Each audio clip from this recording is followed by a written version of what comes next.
The next question is about the directional derivative. Yeah, so here we have a function, and at some point we need to find the directional derivative of this function in the direction of the given vector, right? So notice that this is important, that it's about the direction, because it means that we are assuming that the vector um, is actually a unit vector, right? So here is the formula from the lecture. So notice that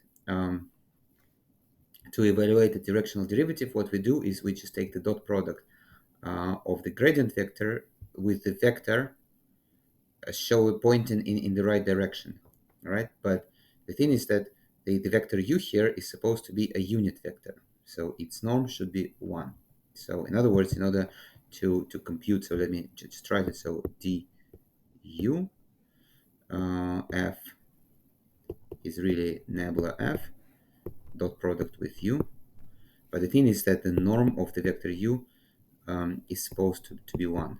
It should be a unit vector. So which means that in order to compute the unit vector in the given direction, we need to take the given vector v and divide it by its norm, right? So if we have the vector a non-unit vector, then the corresponding vector u should be really v divided by its norm.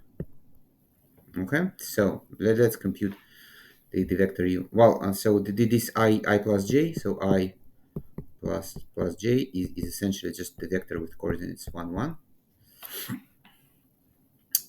So the unit vector is going to be, well, 1, 1 divided by its norm, and the norm is square root of 1 square plus 1 square, which is just 1 over square root 2, 1 over square root 2. Okay, so the next thing that we need to find is the gradient vector. So the gradient vector is the vector of partial derivative. So partial derivative with respect to s is 2s times e to the t, letting s be 2 and t be 0. We get out 4. F t is s square e to the t. And again, s is 2, e is t is 0, so this is 4 again. Right, so what I need, I just need to take the dot product of this and this, right? So the answer is going to be the dot product of this and this.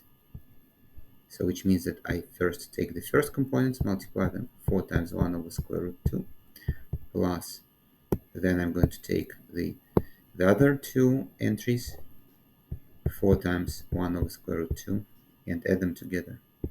So this is what, 8 over square root 2, which is 4 times square root 2. So this is the final answer.